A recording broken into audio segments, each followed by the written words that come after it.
नमस्कार दोस्तों, मैं Deepak Kumar prime mindset YouTube channel पर आपका स्वागत करता हूं। इससे पहले हमने देखा इनसाइट थ्योरी ऑफ लर्निंग, उसके बाद हमने सोशल लर्निंग थ्योरी देखी, ठीक है ना। आज हम देखेंगे फील्ड थ्योरी ऑफ लर्निंग, ठीक है ना। आज हम देखेंगे फील्ड थ्योरी ऑफ लर्निंग किसके द्वारा दी गई। सबसे पहला क्वेश्चन यही है ना, सब किसके द्वारा दी गई। ये आपके पास कर्ट लेविन के द्वारा दी गई, ठीक है ना।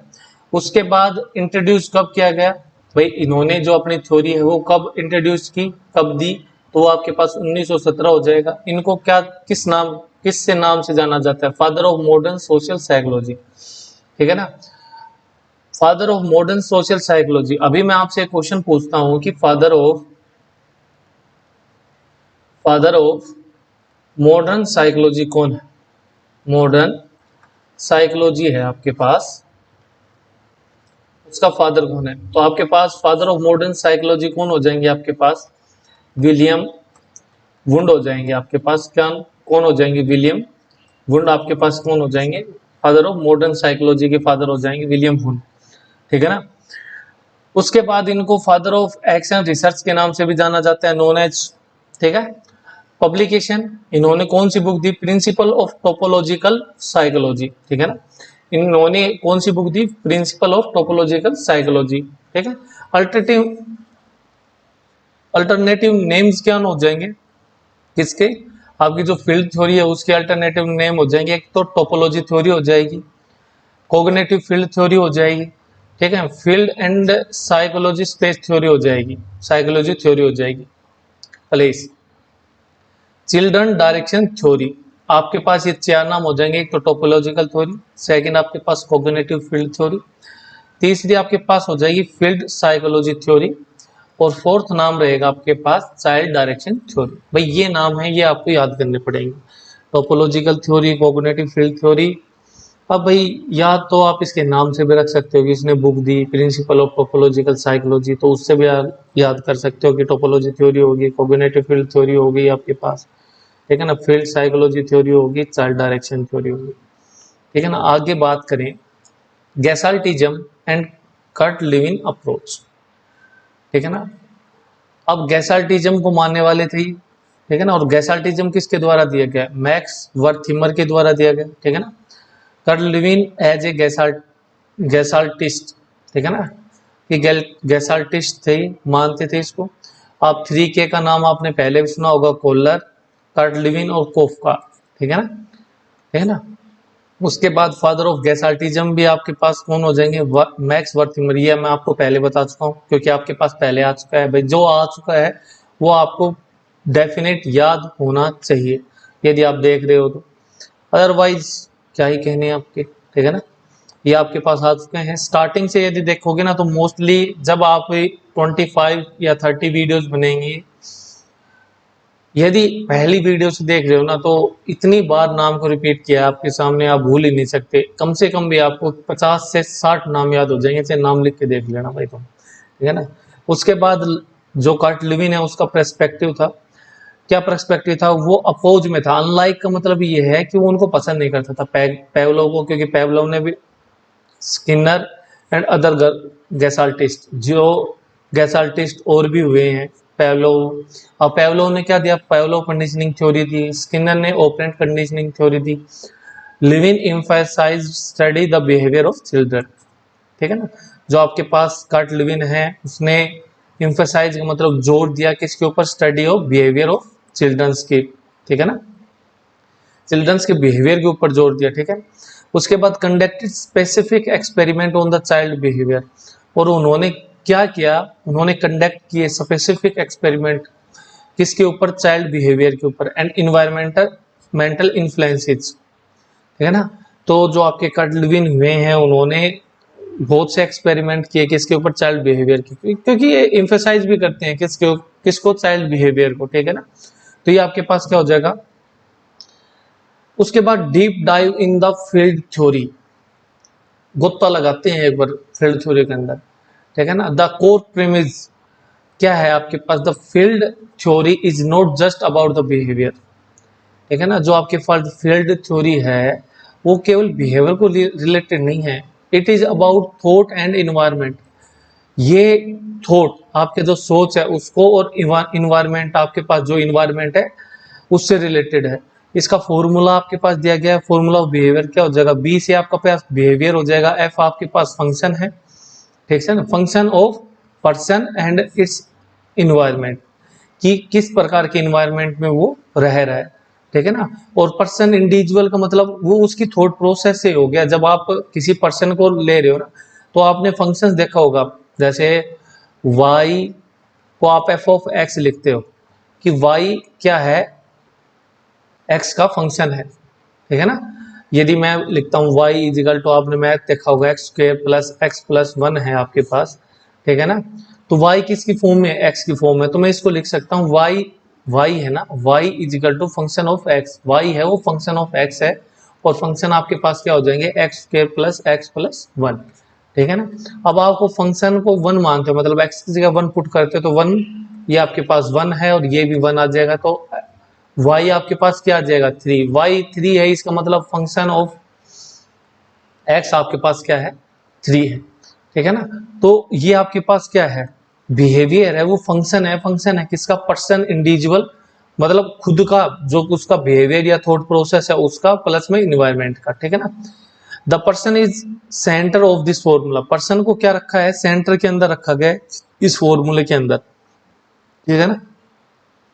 तो आपके पास क्या है, देखो एक तो आपके पास बिहेवियर हो गया, पर्सन हो गया, इन्वायरमेंट हो गया, तो पर्सन क्या है आपके पास, मिडल में, ठीक है ना।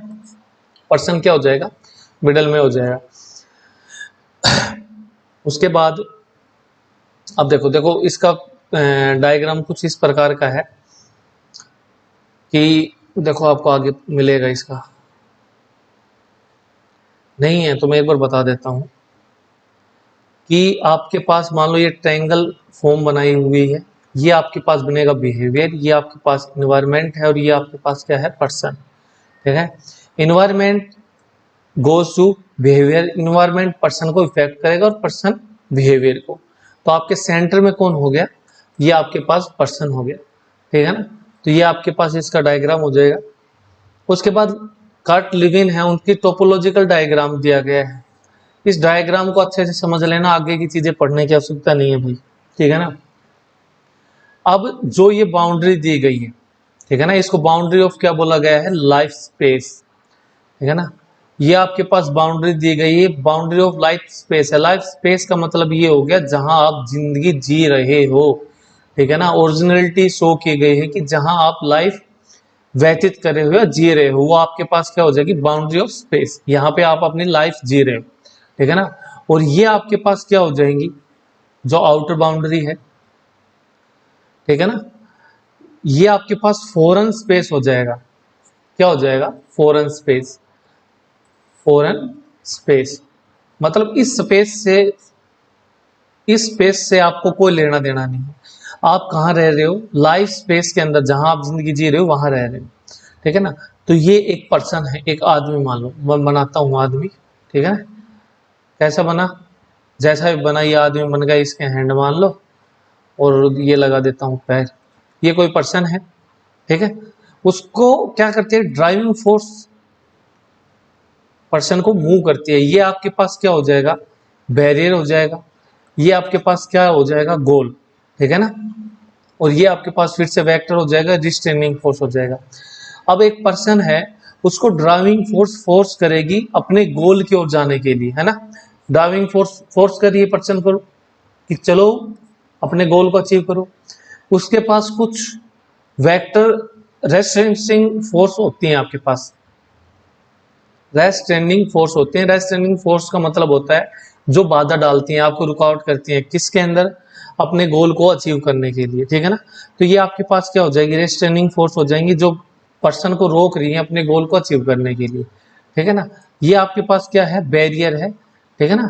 तो ये बैरियर है, और ये आपके पास रेस्ट्रेनिंग फोर्स आपको आने से रोक रही है। तो आप जीवन अपना यहाँ जी रहे हो, तो ये अपने रियल लाइफ के ऊपर बेस है कि लोग भाई अपने गोल को लेके उसको ड्राइविंग फोर्स उसको फोर्स करती है कि चलो अपने गोल को प्राप्त करो, लेकिन कुछ आपके सहपाठी या ऐसा कुछ, भाई आपका सर्कल ऐसा हो जो आपको पीछे खींचता, छोड़ा नहीं यार, कहा पढ़ लिए कि करा आवाज पढ़ बैठ जा थोड़ी देर, तो वो उस प्रकार का क्या होते हैं, ये this type of restraining force होते हैं जो आपको रोकती हैं अपने गोल को क्या करने के लिए, अचीव करने के लिए। अब इन्हीं को आगे क्या किया गया है, एक्सप्लेन किया गया है आपके पास। आपने जो कर्ट लेविन का डायग्राम पढ़ा है उसी का क्या है आपके पास, एक्सप्लेनेशन है, ठीक है ना। Create a diagram with centre circle labelled person inside a large, वो ओवल, आपने एक ओवल बनाया, ठीक है ना। सर्कल क्या होता है, बिल्कुल ऐसा होता है। ओवल क्या होता है, अंडे की तरह होता है। आपने अंडे की तरह बनाया है इसको, ठीक है ना। सेंटर में आपने पर्सन को रखा। ये दोनों तो क्या है आपके पास, ड्राइविंग फोर्स और रिट्रेनिंग फोर्स हो गई, ठीक है ना। उसके बाद ये आपने बना लिया। उसके बाद अगला आपके पास क्या है, लाइफ स्पेस। लाइफ स्पेस को क्या कहते हो आप, also called as psychological field, ठीक है ना, जहां आप रहते हो। It is the total environment in which person lives, ठीक है ना, जहां पे आदमी रहता है उसको आप क्या कहते हो, जहां आप रहते हो वो आपके पास क्या हो जाएगा, लाइफ स्पेस हो जाएगा। Boundary of life space the limit of individual psychological reality, मतलब जहां आप रह रहे हो बाउंड्री, भाई इससे बाहर आप नहीं जा सकते, ये आपकी लाइफ स्पेस है, वो इतना ही है, आप इसके अंदर ही रहोगे, ठीक है ना। फॉरेन हल, हल बोल दो या फॉरेन स्पेस बोल दो आप। फॉरेन स्पेस आपको मैंने बताया कौन सा है, जिससे आपको कोई लेना देना नहीं है, वो आपके जीवन शैली से बिल्कुल बाहर है, ठीक है ना, उसका कोई रोल ही नहीं है आपके जीवन में, ठीक है ना। ये आउटर स्पेस हो गया या एक्सटर्नल इन्वायरमेंट है जिसका आपको उस इन्वायरमेंट से कुछ लेना देना नहीं है, या आपको उससे कोई मतलब है ही नहीं, ठीक है ना। फिर बैरियर की बात करते हैं। बैरियर क्या होता है, बैरियर एक ऑब्स्टेकल होती है, ठीक है ना, standing between the person and there goal. Barrier क्या होता है, एक ऑब्स्टेकल। ऑब्स्टेकल क्या होती है भाई, मुसीबत, ठीक है ना, परेशानी या कोई बाधा, ठीक है ना। एक बाधा होती है जो बीच में खड़ी होती है किसके, पर्सन के और गोल के, कि मैं तेरे को वहां तक जाने नहीं दूंगी। तो ये आपके पास क्या होता है, बैरियर होता है, ठीक है। आगे बात करेंगे हम फोर्स ऑफ मूवमेंट, ठीक है ना।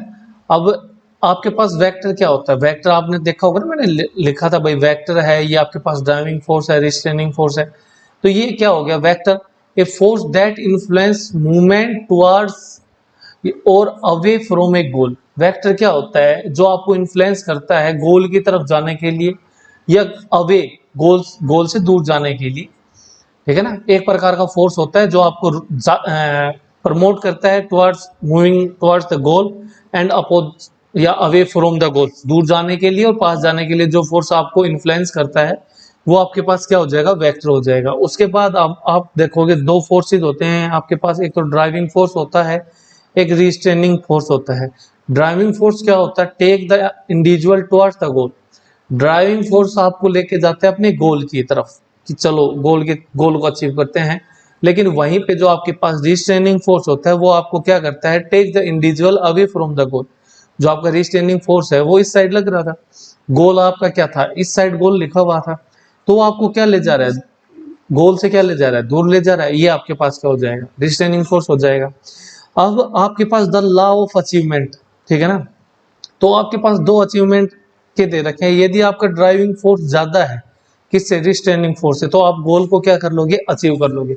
ये बात तो आपको भी पता है कि आपका ड्राइविंग फोर्स इधर लग रहा है, रिस्ट्रेनिंग फोर्स इधर लग रहा है। यदि ड्राइविंग फोर्स ज्यादा हुआ तो आप इसको दबाते दबाते एक दिन गोल को क्या कर लोगे, अचीव कर लोगे, ठीक है ना। यदि आपका रिस्ट्रेनिंग फोर्स क्या है, वो ज्यादा है, तो आप क्या करोगे, आप गोल को कभी अचीव नहीं कर सकते, गोल नॉट अचीव्ड, ठीक है ना, नेवर अचीव्ड। यदि आपका रिस्ट्रेनिंग फोर्स, आपको रोकने वाला जो फोर्स है वो यदि ज्यादा है, तो आप जो आपका ड्राइविंग फोर्स है ना वो उससे कम है, तो आप कभी भी गोल को अचीव नहीं कर सकते, क्योंकि वो आपको ऑलवेज मूव करेगा इस साइड। गोल आपका इस साइड रह गया तो आप इस साइड आ ही नहीं सकते, तो आप नेवर अचीव द गोल, कभी अचीव नहीं कर सकते गोल को, ठीक है ना। उसके बाद आपके पास वैलेंस होते हैं। वैलेंस दो प्रकार का होता है, एक तो पॉजिटिव वैलेंस होता है और नेगेटिव वैलेंस होता है। पॉजिटिव वैलेंस क्या होता है, attract to an object.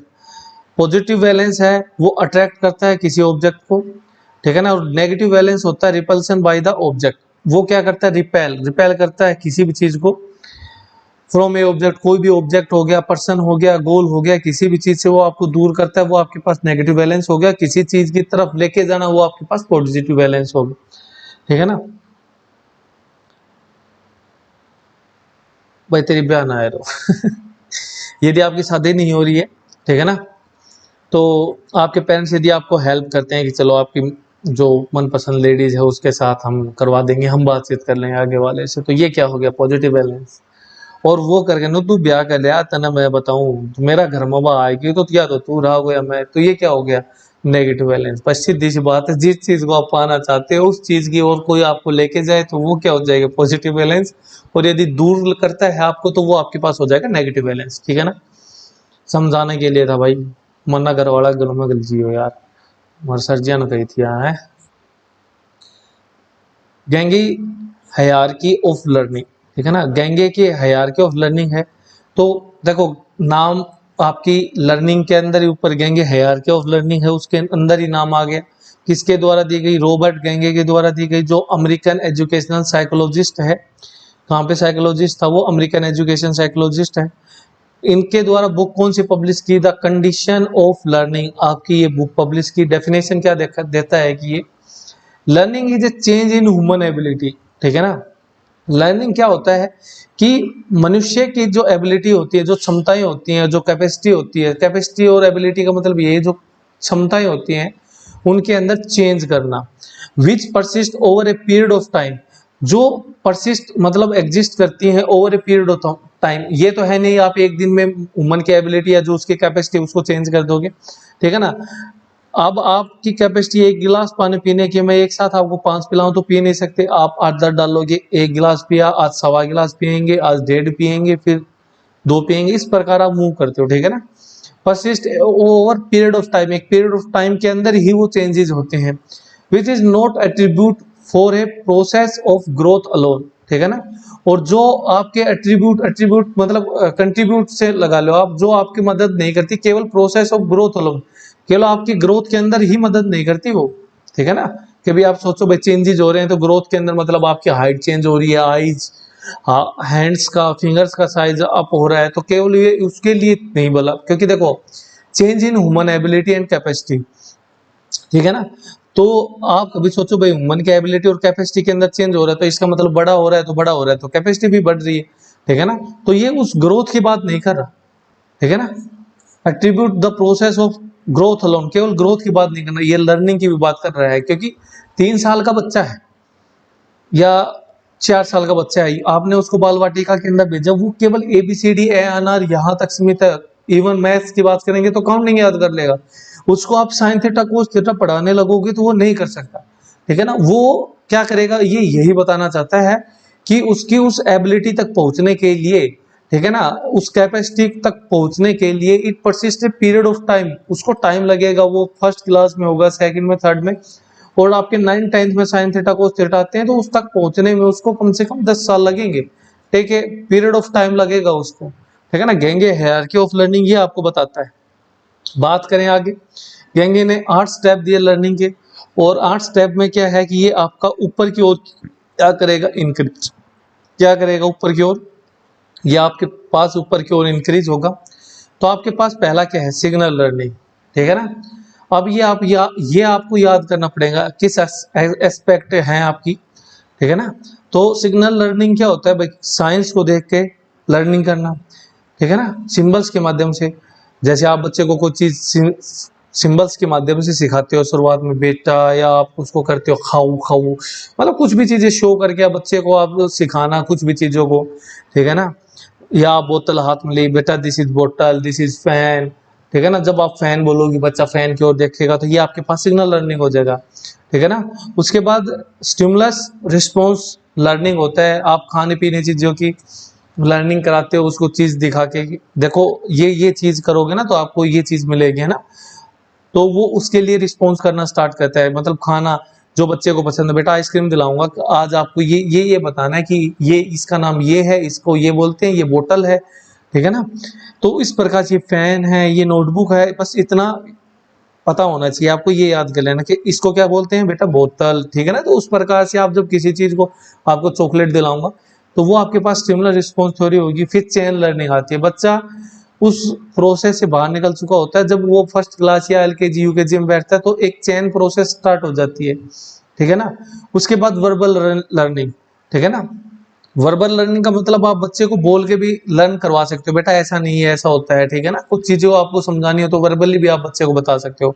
Multiple discrimination learning, अब डिस्क्रिमिनेशन का मतलब होता है भाई आप अलगाव या आप डिफ्रेंशिएट करना बताते हो। फिर उसके बाद बच्चा सीखता है कंसेप्ट लर्निंग, कंसेप्ट सीखेगा, ठीक है ना, कि भाई ये चीजें ऐसे होती हैं, इसका कंसेप्ट ये है, यहाँ से ये चीजें ऐसी हुई हैं, तो वो उसके कंसेप्ट लर्निंग के ऊपर जाता है। बाद में बच्चा सीखता है प्रिंसिपल एंड रूल लर्निंग। अब वो उसका प्रिंसिपल देखेगा, रूल देखेगा कि ऐसा क्यों हुआ, ठीक है ना, ये रूल है इसलिए ऐसा होता है। कंसेप्ट पढ़ लिया उसने, फिर उसके रूल्स को देखेगा, फिर वो प्रॉब्लम सॉल्विंग, प्रॉब्लम सॉल्विंग आप करते हो कि मान लो मेरे पास कोई भी एक इक्वेशन मान दे दी मैंने आपको, ठीक है ना, प्रॉब्लम सॉल्विंग हो गई वो। या आपको मैंने इंग्लिश का कोई चैप्टर पढ़ाया, उसके बारे में मैं आपको बोल दूं कि भाई इसका ये क्वेश्चन है, इसके बारे में लिखो, आपने पढ़ रखा है तो आप उसको सोल्व कर दोगे कि भाई ये क्वेश्चन ऐसे सोल्व होगा। या कोई भी चैप्टर मान लो मैंने पढ़ाया है तो उसके अंदर से आप इजीली सोल्व कर सकते हो। यदि आपको मैंने क्वेश्चन दे दिया एक्स स्क्वायर प्लस 3x और प्लस का माइनस का 10, मैं आपको बोल दूं इसके रूट निकालो, ठीक है ना, तो रूट निकाल दोगे, आपको आता होगा तो आप निकाल दोगे, तो ये प्रॉब्लम सोल्विंग होगी। फिर बच्चा प्रॉब्लम सोल्विंग तक पहुंच जाता है, ठीक है ना। तो ये आपके कहेंगे कि 8 स्टेप थे लर्निंग के, आपको आगे होंगे। अब एक्सपेक्ट कौन कौन से हैं, देखो आपके पास सिग्नल लर्निंग है, वो आपका बिहेवियर एक्सपेक्ट के ऊपर है। एसआर है, वो भी बिहेवियरल एस्पेक्ट के ऊपर है। चेन लर्निंग है, वो भी बिहेवियरल एस्पेक्ट के ऊपर। वर्बल आपका लैंग्वेज कनेक्टेड हो गया, बाकी आपके पास कोग्निटिव हो जाएंगे, ठीक है ना, कोग्निटिव एक्सपेक्ट के ऊपर हो जाएंगे। उसके बाद इसके अंदर हम दो चीज पढ़ेंगे, लेवल 1 और लेवल 2 ब्रेकडाउन, ठीक है ना। एक तो सिग्नल लर्निंग होता है, ये क्या होता है, सिंपलेस्ट फॉर्म ऑफ लर्निंग होती है। आपने देखा स्टार्ट ही सिग्नल वहां से करते हैं, सिग्नल से, ठीक है ना, based on Pavlov classical conditioning. Stop a vehicle at a red light, salivating at the sound of bell, कि जीप से लार का आना बैल की आवाज सुन के, ठीक है ना, वो सिंबल था आपके पास, ठीक है ना, और गाड़ी का लाल बत्ती होने पर रोकना, ये आपके पास सिग्नल लर्निंग हो गया। उसके बाद स्टिमुलस रिस्पॉन्स आपके पास लर्निंग क्या होता है, ये आपके पास होता है ऑपरेंट कंडीशनिंग थ्योरी के ऊपर बेस होता है, ठीक है। और अगला आपके पास साइन लर्निंग थ्योरी है जो हम देखेंगे कल। आज के लिए इतना ही। यदि वीडियो आपको अच्छी लगी हो तो लाइक शेयर और सब्सक्राइब जरूर करें, ठीक है ना। Thanks, have a nice day, meet you soon. और अपने दोस्तों के पास जरूर शेयर करा करो। यदि आपको ये नोट्स चाहिए, इसी फॉर्मेट में चाहिए, तो आप मेरे पास मैसेज कर सकते हो, आपको पीडीएफ फॉर्म में मिल जाएंगे। नोट्स आपके पास पेड रहेंगे भाई, मैं आपको बाद में बोलूँ आप मैसेज करो नहीं बेटा पेड है, ठीक है ना, ऐसा बहुत सा होता है, लेकिन हम नीट एंड क्लीन चल रहे हैं और ऐसा ही रहेगा भाई, ये आपके पास पेड रहेंगे, ठीक है ना। आप इसको कॉपी करवा लो, ठीक है ना, ये आपके पास पेड हैं। यदि सब्सक्राइब करके डालोगे तो आपके पास 50 रुपीज़, ठीक है ना, मैं आपको दे दिए जाएंगे। अदरवाइज मतलब 50% ऑफ दे दिया आपको on subscribe and follow the Telegram channel, even Instagram, ठीक है ना, व्हाट्सएप चैनल, उनको यदि आप फॉलो करके मैसेज डालते हो तो आपको 50 रुपये के अंदर आपको नोट्स उपलब्ध करवा दिए जाएंगे। Thanks, have a nice day, जय महाकाल, जय श्री राम।